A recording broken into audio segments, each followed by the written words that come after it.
Portfolio में small cap का ideal allocation कितना होना चाहिए और अपने पोर्टफोलियो में स्मॉल कैप फंड होना चाहिए क्या? हाँ जी, हाँ जी।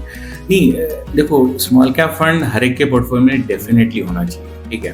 तो सिंपल रीजन हम लोग स्मॉल कैप कंपनीज या फिर स्मॉल कैप फंड लेते हैं, द मेन रीजन इज इसमें ग्रोथ पोटेंशियल सिग्निफिकेंटली हायर होता है स्मॉल कैप में as compare to large cap. देखिए, कोई भी 5 लाख करोड़ की कंपनी को 10 लाख करोड़ करना है तो काफी दिक्कत काफी टाइम लग सकता है, फिर उसको काफी मेहनत करनी है। तो probability of that happening in a very short span of time is lower, उसको बहुत टाइम लग जाएगा, ठीक है। और 500 करोड़ की कंपनी 5,000 या फिर 50,000 भी हो सकती है, तो प्रोबेबिलिटी वहां पे ज्यादा है।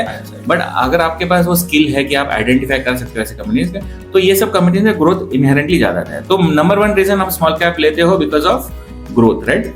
दूसरी चीज होती है कि स्मॉल कैप में जो सेक्टोरल रिप्रेजेंटेशन होते हैं वो वाइडर सेक्टोरल रिप्रेजेंटेशन होते हैं, जैसे लार्ज कैप में बहुत restricted limited number of sectors होते हैं और इसमें ऑप्शंस भी बहुत कम रहते हैं। और वो कंपनीज वहां पे इसलिए पहुंचती है जब वो मैच्योर स्टेज पे आने के बाद वो पहुंचती है, ठीक है। वहां पे ग्रोथ नहीं होता, विजिबिलिटी अच्छा होता है, स्टेबिलिटी होता है, बट ग्रोथ नहीं होता है, ठीक है। तो ये 2 रीजन होते हैं।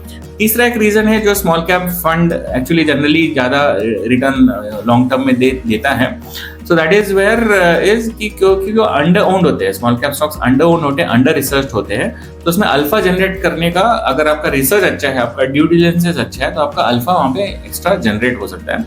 एंड चौथा चीज अल्टीमेटली जो सबसे इंपॉर्टेंट फर्स्ट पॉइंट बोले ना, growth finally translates into returns which we have seen in data, right. अगर लॉन्ग टर्म के आप देखोगे, स्मॉल कैप जो वेल्थ क्रिएट करता है वो सिग्निफिकेंटली बेटर वेल्थ क्रिएट करता है, even on a sharpe ratio basis, यानी जो लॉन्ग टर्म में उनके जो शार्प रेशियोज होते हैं वो काफी बेटर होते हैं, ठीक है। बट स्मॉल कैप का एक इश्यू है विच इज द वोलेटिलिटी, ठीक है। वोलेटिलिटी उसमें हायर होता है। सो वोलेटिलिटी एलिमेंट को आपको अगर एलिमिनेट करना है, फिर रिड्यूस करना है, तो आपको बेसिकली होल्डिंग पीरियड आपको बढ़ाना है। तो हमने एक स्टडी करा ऑन अ रोलिंग बेसिस, ठीक है। On a rolling basis also, अगर आप मोर देन 4 years 5 years आप स्मॉल कैप में इन्वेस्टेड रहते हो, तो आपका निगेटिव रिटर्न्स आने का प्रोबेबिलिटी ऑलमोस्ट 0 हो जाए। तो इसको आपको रिटर्न्स एक तो लॉन्ग टर्म में अच्छे मिलते हैं, और अगर आपको होल्डिंग पीरियड आप बढ़ाते हो ना, तो उसमें आपका probability of getting a negative returns also reduces significantly. तो स्मॉल कैप पोर्टफोलियो हर एक के इसमें होना चाहिए, क्योंकि वहीं से आपको एक्स्ट्रा रिटर्न्स भी मिलते हैं in the long term, but आपका होल्डिंग पीरियड लॉन्ग टर्म होना चाहिए।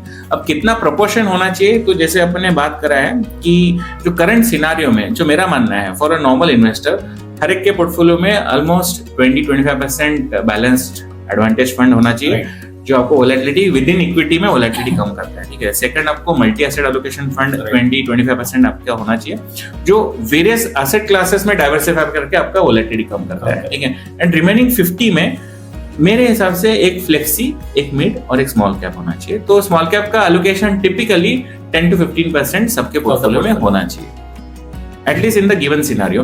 अगर कोई किसी का अगर रिस्क एपेटाइट ज्यादा है, अगर इन्वेस्टर मोर एडवेंचरस है, तो maybe this ratios can increase for him on the mid cap. Customer to customer, client to client में very, appetite tentatively it should be 10-15% of the portfolio. 10-15% सबके portfolio में होना चाहिए। हाँ जी।